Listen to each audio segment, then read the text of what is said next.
A gente fala sobre a economia após 5 altas seguidas. O dólar, enfim, deu uma trégua e fechou em queda de 0,5%, negociado a R$ 5,24. E para entender esse movimento, que inclui mais uma perda na Bolsa de São Paulo, um alerta do FMI sobre a economia brasileira, nosso convidado, o economista-chefe da Austin Rating, Alex Agostini. Sempre bom te rever aqui na Jovem Pan. Alex, boa noite para você. Bem-vindo. Boa noite, Thiago. Obrigado mais uma vez pelo convite. Prazer estar aqui contigo. Muito obrigado. Bom, o que explica essa queda do dólar hoje, depois dessas altas consecutivas? Tem mais fatores internos ou externos pesando nisso? Como o próprio ministro da Fazenda chegou a dizer que 2/3 são fatores externos. Você concorda com ele ou não?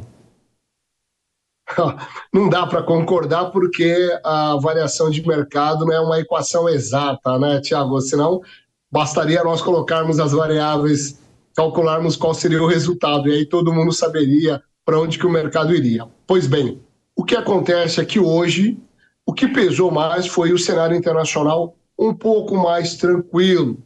Claro que as tensões seguem ainda com relação Israel, Irã, Israel, Hamas, ou seja, as tensões seguem, mas aparentemente houve um entendimento, até por uma orientação dos Estados Unidos, de que Israel não deveria, mais uma vez, contra-atacar Irã, até porque Irã disse que isso já era um fato consumado, realizado e ponto.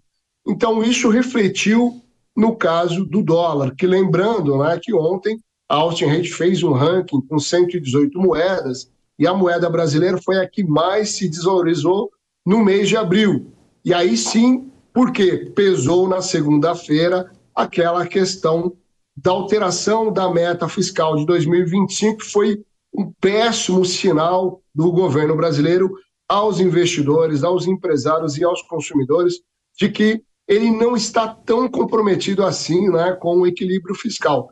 Então, hoje, pesou muito mais o cenário internacional favorável do que o doméstico, até porque o doméstico teve ali a fala do presidente do Banco Central, né, Thiago, que pesou negativamente na Bolsa de Valores. Sim. Ô, Alex, agora uma ajuda para quem está nos acompanhando. Você sempre fala que o mercado de câmbio é uma gangorra. E eu te pergunto, quem vai viajar, sei lá, para os Estados Unidos na semana que vem? Quem tem uma viagem programada? O que é possível fazer para amenizar isso? Comprar aos poucos, continuar comprando um pouquinho por dia até a viagem? Porque você pode aproveitar a cotação do dia que o dólar, quando o dólar sobe, e a cotação quando o dólar cai também, né? Olha, Thiago, é muito difícil nós determinarmos qual é a tendência da taxa de câmbio, porque ela tem diversas variáveis subjetivas. Por exemplo, se nós olhássemos apenas a relação entre oferta e demanda da moeda doméstica, esse real deveria estar muito mais próximo, por exemplo, de 4,50 do que de 5 ou 5,26, né? 5,20 que seja. Mas não, os fatores internacionais subjetivos pesam muito. Qual é a grande recomendação que todo economista faz para quem precisa comprar moeda estrangeira? É fazer um câmbio médio. O que significa?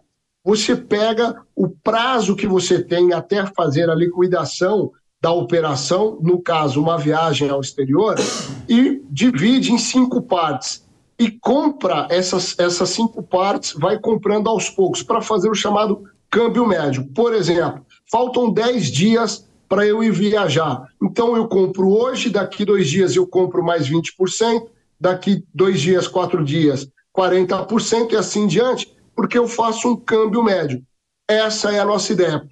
Por exemplo, se eu vou viajar daqui 3 meses, divido em 5 partes e vou comprando para fazer um câmbio médio. Por quê? No momento de alta, você não sofre tanto quando há uma desvalorização do real. E quando tem um momento de baixa, você acaba aproveitando, já que a gente não tem uma grande certeza para onde vai a cotação da moeda, né? Ainda que os fundamentos domésticos, tirando a questão fiscal, os fundamentos indiquem que o real deveria estar mais próximo de 5 até abaixo disso.